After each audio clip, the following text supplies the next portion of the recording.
Oke, disclaimer ya. Ini sensitif nih. Oke. Menurut gua tidak mungkin UMR itu tidak cukup untuk kebutuhan hidup. Karena kebutuhan hidup itu beda sama gaya hidup. Oke. Butuh itu tuh cuma apa yang lo pakai, apa yang lo makan. Spektrumnya luas. Lo mau makan nasi tempe telur asin, hidup juga. Setiap orang pasti bisa bertambah kaya. Mau misalnya details atau enggak. Yang penting adalah habit. Buat and then Gitu. oh, oke. Karena di sini nanti pelan-pelan kamu udah nggak lihat lagi. Yang kamu nggak lihat, kamu bisa kaget. Ih, ternyata setelah ngelakuin ini setahun 2 tahun, gue kok punya duit 30 juta ya? Yang menghancurkan diri adalah habisin sekarang, ngutang buat 6 bulan ke depan. Oke. Kalau kamu bisa ngulang waktu, apa yang bakal kamu lakuin? Dari Koko dulu deh. Kalau bisa ngulang waktu, apa yang ngulangin? Gue nggak mau ngulangnya, capek jadi orang susah. Jadi gak usah ya? Skip Bayangin ini aja gue takut lagi.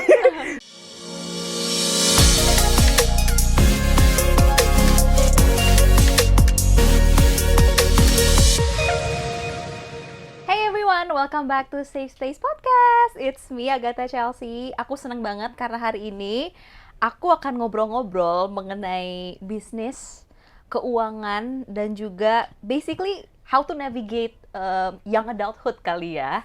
Dan sebenarnya aku punya banyak banget pertanyaan buat guest aku yang satu kali ini. Langsung aja kita invite, ada Ko Theoderi. Tepuk tangannya kurang semangat ya? Yeah. Thank you so much Ko for coming to my Thank podcast. you, udah diajakin. Sebenarnya aku mau sharing fun fact dulu ya. Gimana? Sharing fun fact. Jadi, yang ngefans sama Ko Theo itu sebetulnya mamaku kok. Jadi aku discover Ko Theo itu melalui konten yang dikirimin sama mamaku. Karena banyak banget konten-konten motivasi tentang bisnis, tentang personal branding dan lain-lain yang aku dapet itu dari kiriman mamaku video Koko. Biasanya gitu. Jadi orang tua pada bilang, thank you ya udah bikin konten, jadi aku nggak perlu omelin anak aku. Aku kirim kontenmu aja. Tapi mostly yang kalau dari semua konten kan banyak tipenya nih. Yang paling orang kayak tiap kali ketemu ngomong thank you ya for making this content, itu tipe konten yang mana? Wah, sangat merata ya. Merata ya? Karena kontennya sangat luas, tapi mostly kan banyak bahas finance in a realistic way ya. Jadi mungkin finance kali. Finance ya paling utama ya. Oke, kita ngomongin soal finance ya. Dan juga langsung nih ke finance sama bisnis gitu. Oke. Karena aku yakin banget banyak banget penonton konten aku yang seumuran aku pengen banget bikin bisnis. Oke. Tapi masih galau karena kan ada banyak banget sektor bisnis ya di industri ini gitu. Betul. Lebih baik mana sih, pilih passion kah, bisnis sesuai passion, apa bisnis yang lebih ngikutin tren? Wah, ini jawabannya nggak bisa langsung nih. Nggak bisa ya? Iya, makanya Cel ya. Ya, Cel aja. Nggak bisa langsung nih, Cel. Karena kalau kita ngomongin passion, sebetulnya kalau kita kulik lebih dalam ya, passion itu kan selalu identiknya kayak hal yang kita seneng lakuin. Yes. Hal yang kayaknya bikin kita tuh nggak bosen-bosen lakuin. Betul. Tapi sebenarnya passion itu ada irisannya dengan your calling or your purpose in life. Oke. Jadi sebenarnya passion itu kata kuncinya bukan hal yang fun. Oke. Tapi passion itu adalah hal yang kita lakukan tapi kita bisa endure a lot of consequences. Oke. Gak maksud agamis ya, tapi pernah ada film Passion of the Christ. Oke, ya. Di mana funnya film itu tidak ada, hanya ada pihak yang menjalankan callingnya, purpose of life-nya. Betul. Jadi kalau kita mau ngomongin passion, sebenarnya sama tren ini dua hal yang sangat terpisah. Oke, Gitu. jadi nggak bisa, karena orang banyak yang mengkonotasikan kan passion itu sebagai sesuatu hal yang kita, ya itu fun, enjoyable. Padahal sebenarnya passion itu it's not that ya. Contoh lebih konkret ya. Yeah. Being content creator dan bisa sharing ke banyak orang, turns out adalah passion gue. Oke. Kenapa? Karena gue memulai konten 2 tahun yang lalu tuh adalah saat teduh gitu. Kayak ada gelisah banget, kok zaman sekarang nih konten-konten finance tertwist kebenarannya untuk monetisasi. Dan impact paling gede ke hidup seseorang itu adalah financial.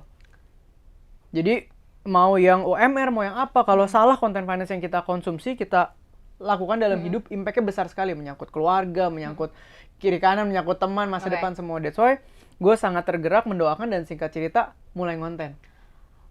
Sampai sekarang konsisten. Yang gue endure apa? Yang gue endure adalah goals gue adalah pengen nih sharing as it is, yang penting jadi impact. Maka gue harus tahan. Kalau ada komen-komen negatif, gue gak akan berantemin. Gak sesuai passion dan purpose gue. Maka gue harus tahan. Kalau ada hal kontroversi yang gue bisa jump in, gue tahan. Oke. Kenapa? Belum tentu semua hal kontroversial gue jamin jadi berkat buat orang. I see. Ada brand deal segede-gede, tapi belum tentu benefit buat orang. Tapi dipelintir untuk sepertinya benefit buat orang. I rejected a lot of billions yeah. deals gitu loh. Itu yang gue endure. That's why gue bisa bilang, oh ini passion gue nih. Gue ngerasa melakukan ini meaningful dan gue mau endure ini melewati banyak hal. I see. Berarti Gitu. passion itu lebih ibaratnya purpose and goals. in a way. Betul. Yang kalau kita tidak ada pengenalan terhadap diri sendiri, nggak akan pernah dapet kita punya passion or calling itu apa. Tapi ini aku rasa sering jadi kegalauan ya buat anak-anak seumur-umur aku adalah kita tuh kadang satu hari menemukan, purpose gue mau ini deh. Yeah. And then the next day, it changed. Yeah. And I feel like we spend a lot of time being confused and trying to figure out our Yeah. passion gitu. Yeah. What's your tip on that? Nah, itu adalah bagian dari proses mengenal diri sendiri. Oke. Jadi, yang namanya kita, apalagi kita mungkin dari SD, SMP, SMA, kuliah ya, itu kan masih ada environment parents, ada environment yang disetting. Anak SMA ya hidupnya gini, belajarnya olahraga, matematika, biologi, fisika, Iya. ya kan? Mulai, makanya orang mulai stres di mana sih kuliah? Soalnya jurusan mulai beda-beda, sudah mulai nggak seragam nih, ya kan? Udah mulai ketemunya beda-beda. Masuk lagi ke dunia kerja, orang lebih stres lagi. Pressure banyak, hidup makin nggak sama lagi, kesenjangan di mana-mana ada. Ini tuh membuat kita sebetulnya cukup terlambat mengenali diri kita. Yes. Karena dari kecil sampai itu kita disetting di tempat yang sama, tiba-tiba dilepasin, apalagi kalau abis kuliah kan banyak juga ya orang tua mungkin kayak cari uang sendiri ya sekarang. Iya. A lot of pressure, segala macam harus cari uang. Nah ini membuat kita kebingungan sendiri nih. Jadi biasanya kalau ditanya, kok kapan sih mulai mengenal diri sendiri? Malah aku bisa bilang, setelah kamu mulai bekerja, setelah kamu lulus kuliah, mulai cari uang sendiri, kamu akan mulai mengenali dirimu nih. Karena sisi idealismemu bertemu dengan sisi realita. Ah ini akan gesekan terus. Ketika kamu banyak evaluating, mungkin another 5 years, another 7 years, another 10 years, kamu akan mulai, oh ini diri gue ya. Oh ternyata gue tuh kayak gini ya. Oh ternyata gue diciptakan dengan spek seperti ini ya. Oh ternyata yang meaningful buat gue ini ya. Di momen itulah ketika banyak tren terjadi, kamu nggak akan goyang-goyang. Oh, oke. Tapi dalam proses kesananya, udah pasti kamu ikut A, Tren sana, tren ikut B, coba A, coba B. Karena dalam journey menemukan itu. Berarti bisa dibilang selama kita belum nemuin passionnya, belum nemuin purpose-nya, it's okay to jump into trends and to try out different things. Iya, asal trendsnya yang masih sesuai dengan value dan prinsipal ya. Oke. Trends ini kan spektrumnya luas sekali loh. Iya. Ngomongin Benar-benar. trends tuh ada yang ekstrem kiri, ada yang ekstrem Kanan, kanan. iya. Gitu, you have to have core values. Ya udah, enjoy. Oke, core Perjalanannya. values tuh bisa as simple as I wanna do good, itu aja udah core values atau gimana? Ya, tuh? core values Contohnya? itu biasanya muncul dari pegangan hidup kita. Oke. Pegangan hidup kita itu simple. Kalau mau ngetes apa sih yang kita pegang dalam hidup tuh satu. Kalau kita lagi stres, kita kemana? Misal, aku kalau lagi stres frustasi, aku pasti telepon mama. Oh, Iya. berarti your core values itu turunannya dari mamamu tuh. Oh, aku core valuesku ini kok. Aku tiba-tiba masuk ke sebuah ruangan, aku berdoa. Iya. Oh, then your core values di ruangan itu tuh. Oke. Jadi, core valuesmu adalah turunan dari hal yang paling kamu pegang ketika menjalani hidup. I see, berarti hal yang sebenarnya gak perlu, malah as simple as kalau pas lagi stres kemana gitu ya. Betul. Gak yang harus kayak dicari seribet itu. Betul, makanya kan kadang ada juga nih, sorry to say ya. Oh, kalau lagi stres, aku pelariannya. Mungkin ada minum, ada apa, ya. Banyak options Iya, ya. itu tidak solve the problem. Karena tidak ada core values yang bisa diturunkan dari situ. Itu cuma temporary cooling down your emotions. Oke. Gitu loh. I see. Cuma kalau back Gitu. again to the question, trend sama passion.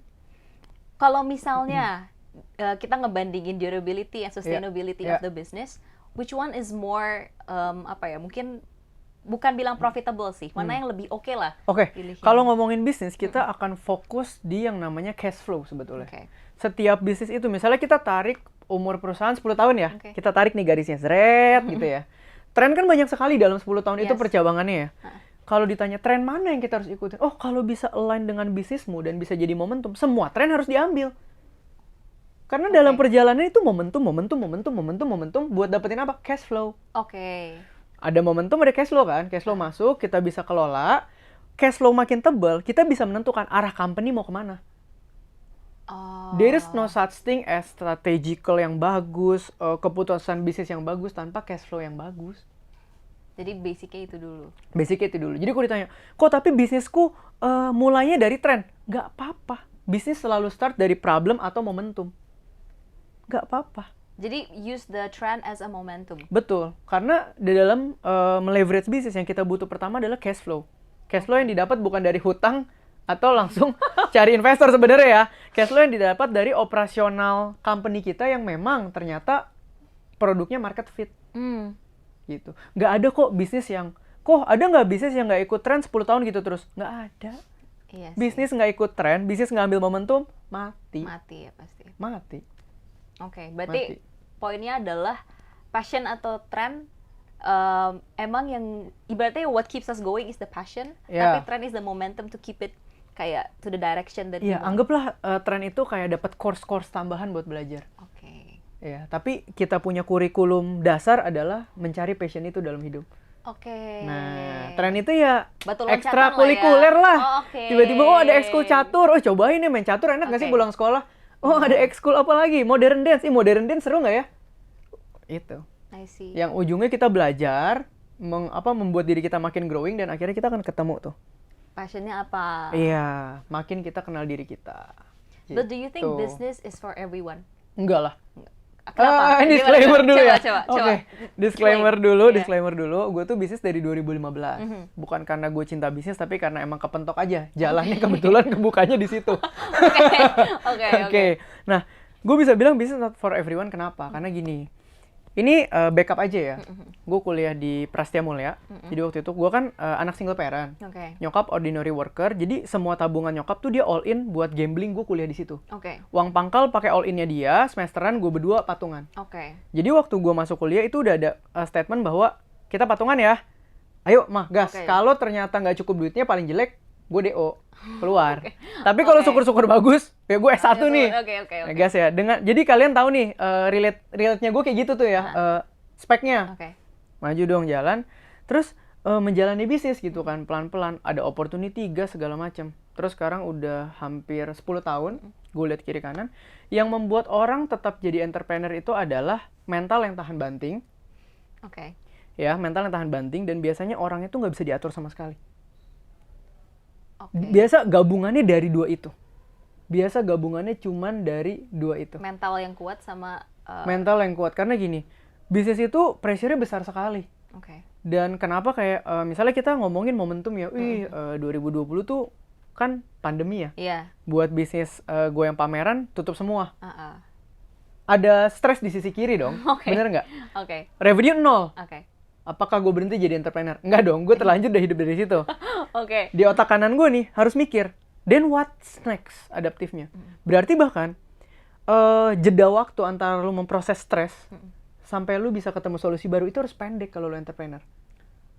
Harus Kebayang. ibaratnya gerak cepet kali ya. Gerak Mikir cepet. cepet, Kenapa? gerak cepet. Oke. Karena satu kita, kalau di gue kan ini berhenti ada nyokap. Nyokap berhenti ada karyawan. Iya.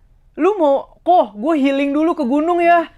3 bulan lagi mungkin udah ketemu ide. Karyawan gue 3 bulan makan apa? Iya. Nggak bisa. Lu ngomongin tapi kan kalau punya karyawan, nggak mungkin entrepreneur nggak punya karyawan. Indian lu pasti hiring. Tapi nasib orang banyak bertanggung di pundak lu nih. Iya. That's why gue bilang butuh mental yang kuat, karena banyak orang bergantung sama lu. Nah, di satu sisi waktu itu gue pivot ke edukasi investasi dan financial capital stocks. Dapet dong momentumnya. Iya. Online, luar gitu kan. Iya. Tuh gue baru tahu, oh jualan bisnis kelas enak sekali ya. Oh iya. Gue pernah omset 700 juta, bersihnya 699 850. Karena beda lah ya. 150 ribu tuh cuma sewa Zoom. Oke. Ngerti ya? Nah, berarti kan ada momen di mana pameran gue tutup, gue harus cepat sekali menerima kondisi ini, gue harus cepat sekali beradaptasi, gue harus cepat sekali menyambut momentum yang yang lain. baru.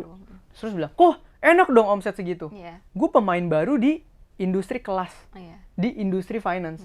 Gue harus catch up lagi. Gue harus ngerti lagi arahnya kemana. Gue harus, ngerti gak? Jadi ini transisi cepat sekali, pressure besar sekali. That's why gue akan bilang, tidak semua orang cocok jadi entrepreneur. Karena memang ada orang-orang yang dilahirkan untuk Oke. bertahan di kondisi seperti itu. Gitu. I see. Dan gak setiap orang perlu ke sana. Berarti nggak semua orang harus kalau sukses tuh bisnis nggak kayak gitu ya? Enggak. Enggak. Karena ada statement kan yang bilang kayak, everything that you do tuh sebenarnya involve business. Oke. In a way, ada banyak yang bilang begitu ya. Kayak aku sering dengar katanya, Bisnis atau politik tuh? mungkin yang di understanding-nya tuh mungkin kayak harus ngerti money management dan lain-lain Oke. gitu. Do you think that statement applies atau no? Kebalik. Setiap orang harus bisa ngerti cara kelola hidup dia dulu, baru bisa kelola bisnis. Oke. Gimana caranya lu bisa kelola bisnis cash flow company lu kalau cash flow lu sendiri berantakan? Habitnya, culture-nya akan lu bawa. In the end, lu memiskinkan diri lu memiskinkan company lu memiskinkan karyawan lu. Nggak bisa, urutannya kebalik. Gimana caranya lu manage hubungan lu sama temen lu, orang tua lu, pacar lu, rusak. Begitu lu bawa ke bisnis, maka sama partner rusak, sama karyawan rusak, investor rusak, kolaborator rusak. Kebalik. Gitu. Berarti itu misunderstanding lah ya. Iya, jadi lu bisa manage diri lu well, lu bawa kemana-mana, bisa diterapkan. I see. Gitu. Tapi hal apa yang perlu diperhatiin nih kalau misalnya misalnya ada orang yang denger ini podcast ini sekarang terus mikir, I think I have the qualities to be a business person. Oke. Apa Ini yang perlu gue pernah diperhatiin? bikin video YouTube-nya, ini simple banget, 3 hal, bisa langsung praktek gitu ya. Oke. Yang pertama, kita harus nge-list resources kita. Oke. Misalnya, aku Chelsea, papa mamaku A, B, usaha papa mama apa? Iya. Tante omku usahanya apa? Adik kakakku kerjanya bergeraknya di mana? Oke, aku sekarang berada di environment apa? Opportunity apa yang ada di situ? Kita list out semua. Teman kita, kita misalnya, kok aku lagi di dalam komunitas bisnis misalnya. Oke. Itu cuma dari satu kalimat di dalam komunitas bisnis, itu peluang bisnisnya ada beberapa loh. Contoh, kalau aku mau bisnis hampers, Oke. berarti langsung ketampung. Karena komunitas bisnisku, tiap kali dia lebaran, dia akan kirim hampers ke relationnya. Oke. Gitu loh, kebayang ya? Ngerti. Jadi yang pertama list resources-nya dulu. Itu tadi dari eksternal. Internal kita bisanya apa? Aku bisanya desain, aku jagonya gini, aku punya capital. Aku tapi nggak punya waktu, aku punya apa? List dulu semua. Oke. Begitu udah punya resources-nya, yang kedua adalah lihat di sekitar kita opportunity-nya apa nih yang ada. Jadi jangan terlalu ngigo juga, kayak bisa sih beberapa orang dititipkan mimpi untuk membangun multi-billion dollar company. Ya, tapi kalau lagi main odong-odong, nggak mungkin tiba-tiba lu dapet wahyu, gue mau bikin company yang listed di Nasdaq, nggak mungkin gitu ya. Jadi kita realistis aja gitu maksud gue ya. Kita lihat, kita tuh sekarang nih mikir ini aja duduknya di mana. Di sekitar kita peluangnya apa. Itu peluang sama resource tadi pasti bisa jadi intersection. Oke. Ketemu intersection, yang ketiga execute. Dah, mulai deh itu bisnis. Paling susah kayak step ketiga sih. Execution-nya kayak orang banyak yang Justru mulai bisnis adalah step paling gampang. sustain. Bikin sustain itu yang susahnya setengah mati. Iya sih, karena mungkin banyak orang yang udah jam itu bisnis terus nyadar bisnis ternyata nggak segampang itu. Betul. Dan kebanyakan company besar atau entrepreneur besar itu sukses bukan ketika bisnisnya hidup 30 tahun. Mereka tuh sukses ketika bisnisnya udah jalan 10 tahun. Iya. Di IPO-in. Di scale up ke orang lain, dijual partially shares-nya. Dengan valuasi yang tinggi, mereka dapat some amount of cash yang besar. Ya udah mereka jadi kaya dong. Ya udah bisnisnya jalan aja. Karena cash flow-nya nih udah gitu. Jadi logikanya further than that sebetulnya kalau mau ngomongin sustainable business. Oke, kalau moving on kok ke personal finance ya. Karena ini kayaknya jadi PR banyak orang juga. Banyak yang bilang katanya biaya hidup sekarang itu nggak sebanding sama penghasilan saat ini. Khususnya buat para anak muda yang mungkin fresh graduate, terus kerja ke kantor dapatnya UMR. Nah, itu apakah that reason bahwa nggak sebanding itu bisa dijadiin alasan bahwa generasi mungkin Gen Z dan anak muda ini tuh nggak bisa nabung? Disclaimer ya, ini sensitif nih. Menurut gua tidak mungkin UMR itu tidak cukup untuk kebutuhan hidup. Karena kebutuhan hidup itu beda sama gaya hidup. Butuh itu tuh cuma apa yang lo pakai, apa yang lo makan. Spektrumnya luas. Lo mau makan nasi tempe telur asin, hidup juga. Keluarga nyokap gue dulu telur asin bagi 4, itu hidup juga, itu baru-baru UMR. Papanya, kungkung gue tuh bisa bawa pulang telur asin 2, potong 4, anaknya makan nasi sama telur asin. Hidup. Jadi kalau lo ngomong kebutuhan hidup, nggak valid. Tapi kalau lo mau ngomongin gaya hidup, itu valid. Kenapa? Susahnya di zaman ini. Kalau di zaman gue dulu ya, ini di zaman gue dulu ya, karena kan kita beda generasi nih. Gue milenial lah ya, early 30 banget ya.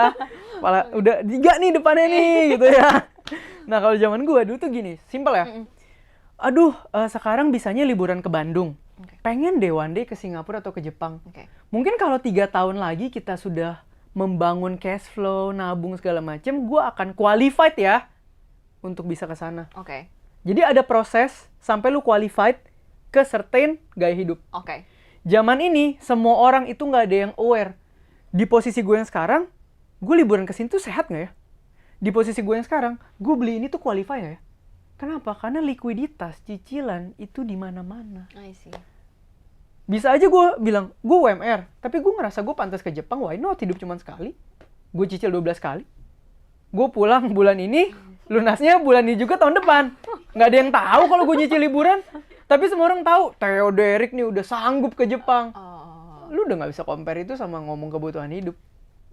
Itu yang terjadi di zaman ini. I see. Berarti gaya hidup bukan not necessarily kebutuhan hidup ya? Bukan. Memang, sorry to say, UMR berat gak berat. Ya namanya garis bawah mana yang gak berat sih? Iya dong, namanya juga bottom line nih. Iya. Gue selalu bilang, kalau kemiskinan tuh ada lantainya. Kalau kekayaan itu limitnya gak ada langit. Nggak mentok-mentok itu. Iya. Tapi kalau miskin ada. Iya. Gitu. Bottom line. Nah, UMR ini kan bottom line orang yang produktif bekerja. Kalau tanya gue, iya UMR dong mau sampai kapan hidup nggak capek? Ya pasti capek namanya lu UMR. Namanya udah upah minimum sama kayak kita sekolah dapat nilai minimum. Capek nggak? Ya capek. Iya. Remedial lagi, belajar lagi. Ya kan PR-nya adalah gimana kita naikin nilainya. Sama PR-nya adalah ini kalau gue ada side hustle atau ke depannya gue bisa sambilan itu gimana ya earning powers yang tadinya 5 juta per bulan jadi 8 per bulan. Gitu. Jadi step mindsetnya satunya. gitu ya. Iya. Tapi gimana nih kok caranya supaya bisa menghindari godaan impulsif dan jadi lebih financially conscious dalam kayak manage uang? Kalau ada godaan tuh jangan dilawan, lari ya. Jangan tuh kalau udah 11, buka apps dulu, lihat-lihat dulu. Itu namanya mencobai diri sendiri tuh. Okay. Ini jokes ya. Oke, jadi gini. Kita boleh nggak tergoda? Boleh banget. Tapi kita harus set alokasi budget untuk tergoda. Kebayang? Misalnya, kok aku sebulan ini cuma bisa surplus 300.000 ya? Oke. 200.000-nya ini aku mau simpen. Barangkali ke depannya ada peluang apapun, aku masih bisa nih punya tabungan untuk investasi atau apapun 200.000. Ini ada 100.000 nganggur. Aku simpen ya 6 bulan. 6 bulan kemudian ini 100 jadi 600.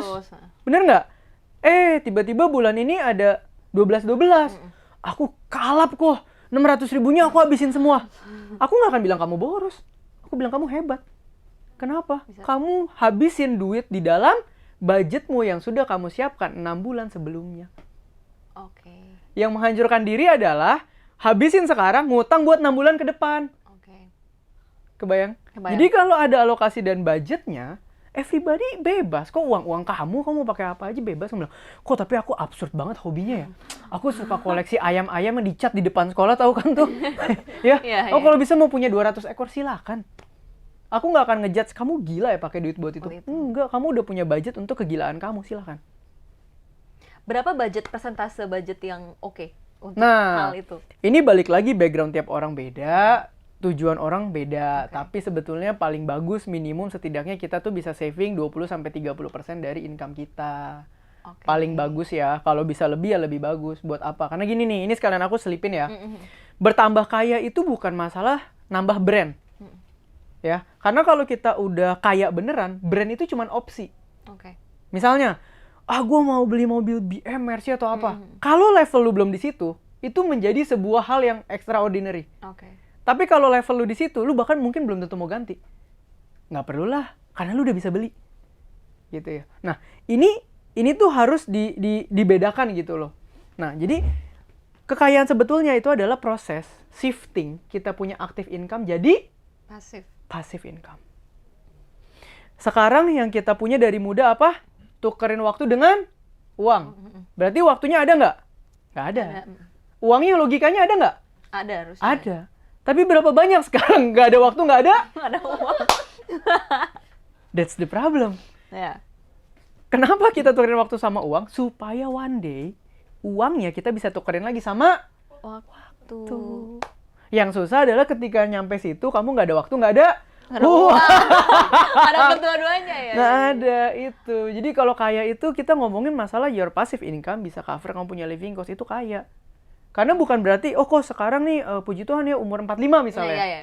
Aku sekarang nggak kerja udah cukup. Apakah artinya aku berhenti kerja lalu tidak bertanggung jawab atas hidupku? Enggak.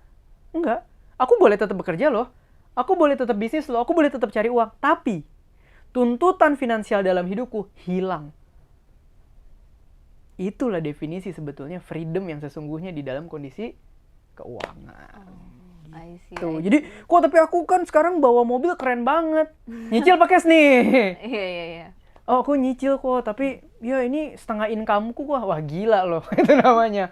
Jangan sampai jadi gembel bermobil mewah. Iya. Gitu. Kita mendingan jadi bos tapi naiknya santai aja. Gitu. Low key aja. Iya. Cuma ada tips nggak sih kok buat bisa balance antara hidup sekarang nih? Kan kalau sekarang juga maksudnya kalau let's say hemat banget, tapi kita nggak enjoy life, makan nggak sehat misalnya. Kan yang mungkin di-sacrifice jadi future-nya. So how to balance out antara lifestyle sekarang, our current life, sama for the future? Nah ini orang juga lucu ya, ini kalau ngomongin makan nih sebelum ke situ. Makan hemat belum tentu makan tidak sehat. Sehat itu cuma butuh protein, fiber, sama sedikit karbo. Iya.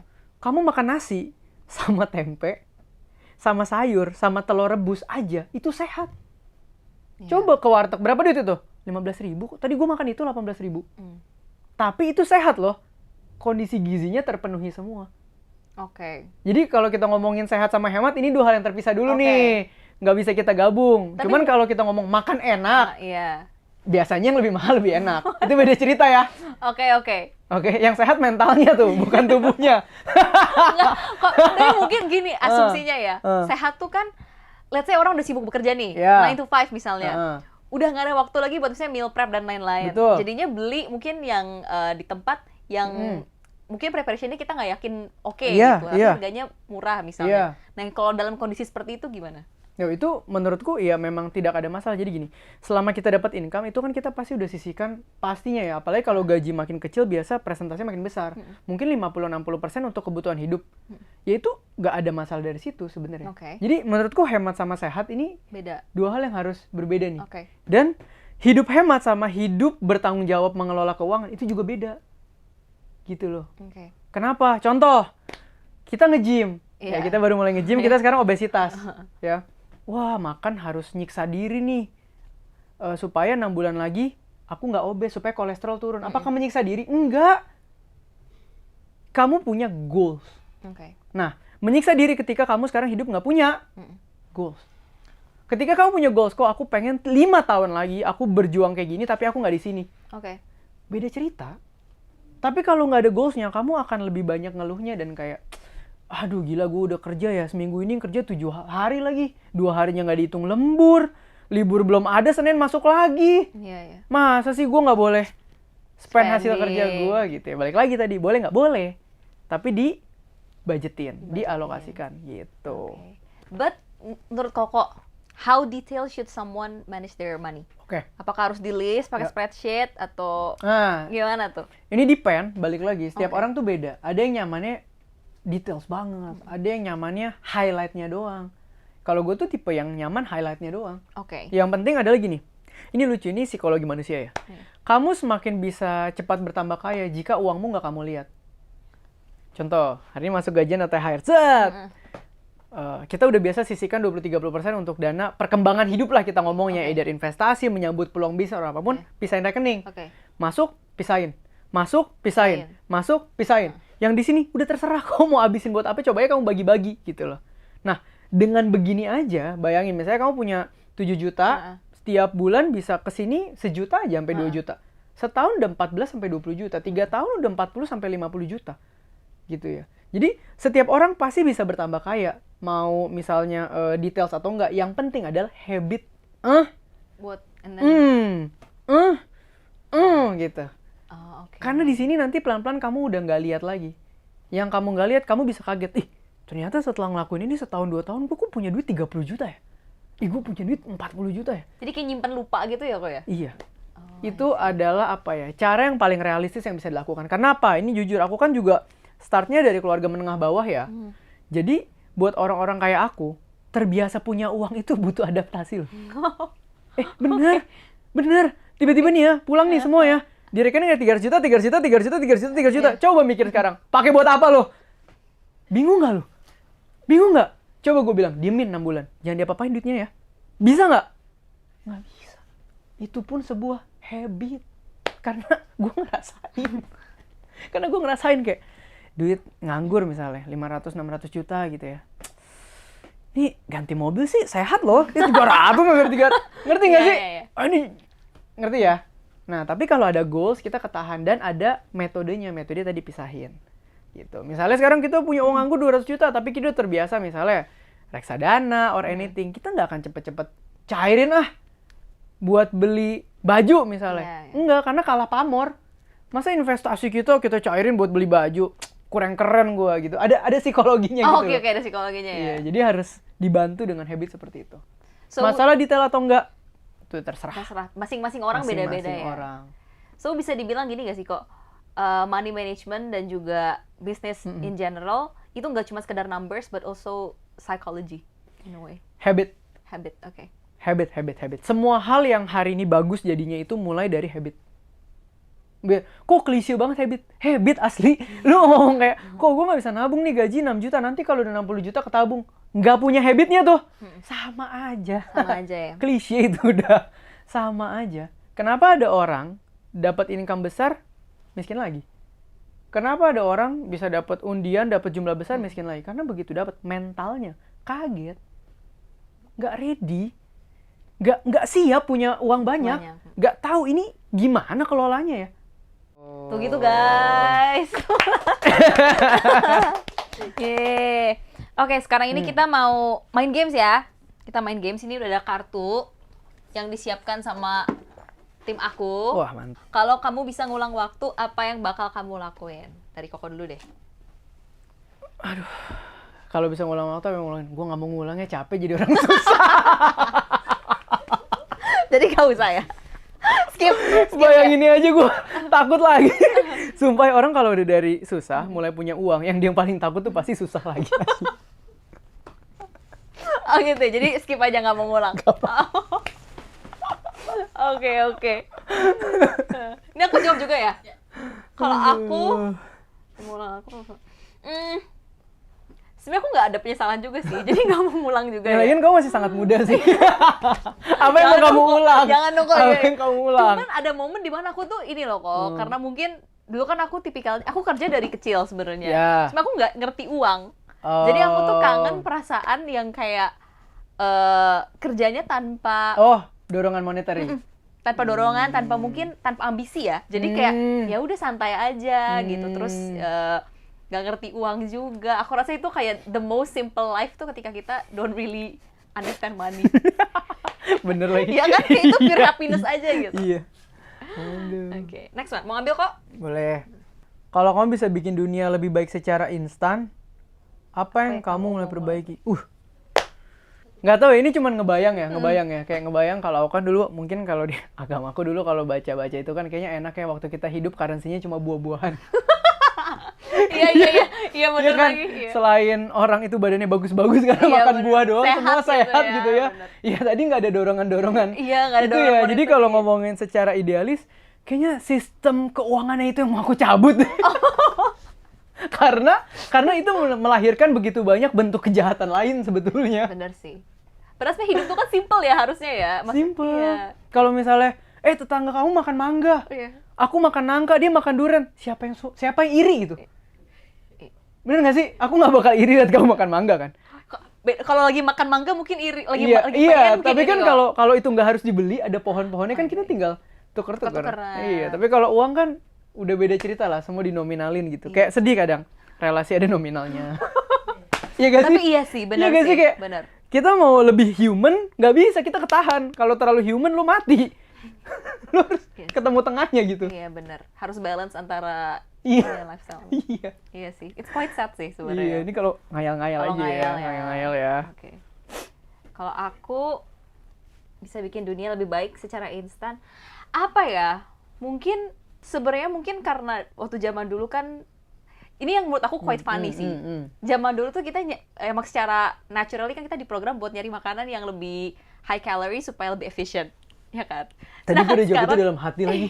Oh iya? Iya. Seriusan? Gue kayak, nih pasti abis ini dia mau bilang kalau bisa semua makanan yang masuk nggak usah ada impact-nya ya. Iya, kayak maksudnya kalau bisa sehat aja gitu. Jangan yang kayak, jangan invent makanan yang bakal merusak kita gitu loh. Jadi kita makan apa aja enak, tenang ya. Iya gitu. Makanya gitu ya. Kayak di inventions of makanan-makanan yang tidak sehat tuh, kalau bisa enggak deh gitu kalau aku ya kayaknya. Iya. Oke. One more card. Ya, silakan. Kita ambil dari tengah kali ya. Boleh. Oh. Apa yang bakal kamu lakuin kalau ternyata besok itu hari terakhir kamu hidup? Berat banget. Gila. Aku? Kok dulu deh. Daily routine kali ya. Oke. Iya, karena apa ya, prinsipku tuh aku lagi belajar ya, ini beberapa tahun ini memaknai daily routine itu udah yang the best sih. Kan aku selalu share ya, prinsip hidupku tuh hari ini ada apa, do the best. Maksudnya nggak mau ngeluh, nggak mau komplain. Kayak misalnya kesini mau sharing, ya kita mau do the best, kita mau give impact yang terbaik. Nanti pulang ketemu karyawan lagi, kita mau kerja yang terbaik gitu kan. Yang kedua, aku kan prinsip hidupnya selalu enjoy the best ya. Jadi menikmati gitu. Oh sekarang lagi gini nih, oh happy ya, kita bisa ngobrol-ngobrol, kenalan, bisa hai hehe. Yang ketiga kan pray for the best, menyerahkannya kepada yang terbaik. Jadi kalau aku ngerasa, kalau prinsip itu aku udah jalan beberapa tahun ini, aku kayak tidak ada ekspektasi sebuah hari yang spesial gitu sih. Mungkin just another day yang indah, yang masih bisa ketemu partner bisnis, ketemu istri, hai sama nyokap, terus masih di hidup yang on track, mungkin itu buat gue udah cukup sih. Kayak setidaknya mungkin kalau udah dipanggil gitu ya ke atas, ya kayak lumayan lah lu, not bad lah gitu. Not bad lah lu, ada gunanya juga iya, gitu. Lu ternyata diciptain gak nyangka lu ada kegunaannya dikit lah lu lah gitu loh. I see. Kalau aku, kayaknya I'm such a family person. Oke. So, I really value my time with my family. Wah, nice banget. Jadi kayaknya, tapi aku tuh udah lumayan lama tinggal sendiri. Jadi since I was 17, I moved kan. Then I live alone for quite a while gitu. Terus balik lagi juga, sebenarnya orang tuaku kan di Bandung. Jadi makanya aku di Jakarta sendiri. Even though aku sering banget pulang Bandung sebenarnya, tapi maybe kalau emang it's the last day, I'm gonna di sana. Iya, kayak spend my time with my family aja sih. Ya Karena kan? iya, karena Indian gak ada yang mikir mau beli apa kan? Nggak ada At the end of the day, kita cuma mikir kita mau habisin waktu itu bener. sama siapa. Iya. Karena sebenarnya salah satu factor of happiness kan quality of relationships ya that we have ya. Bener. Jadi makanya kalau aku itu sih kayaknya mungkin spend time with my family. That would be it. I wouldn't buy anything. Oh, and then mungkin donation aja. Jadi semua uang aku didonasikan aja buat dunia lah biar daripada nggak dipakai kan. Iya, agree. Yeah. Yeay, thank you so much Koteo for coming to this podcast. Aku belajar banyak banget dan aku yakin yang nonton juga pada banyak banget belajar tentang banyak banget hal. Jangan kapok-kapok ya kok datang ke podcast aku. Siap. Thank you so much semuanya udah nonton Safe Space Podcast episode kali ini. Jangan lupa untuk like, share, and subscribe. And I'll see you guys next time. Bye!